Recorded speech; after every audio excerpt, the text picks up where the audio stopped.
একটা কবিতা বল। না না, তুই ঘর ঠিক করবি, তুই একটা কবিতা আগে বল শুনি। একটা কবিতা বল, ছড়া বল। আমার দিকে তাকিয়ে বল।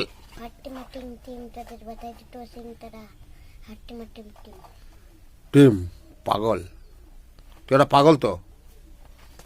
হ্যাঁ, তুই পাগল তো নাকি? না, তোর মাথা বল, ঠিক করে বল। তোর স্কুলের নাম কি বল? হ্যাঁ, জোরে বল। আমার দিকে তাকা, আমার দিকে তাকা, বল। প্রাইমারি স্কুলের নাম কি? কি বিদ্যাসাগর? বল, ভালো করে বল। হ্যাঁ, বিদ্যাসাগর প্রাইমারি স্কুল। গাধা, কালকের স্কুলের নামটা জেনে এসে আমাকে বলবি।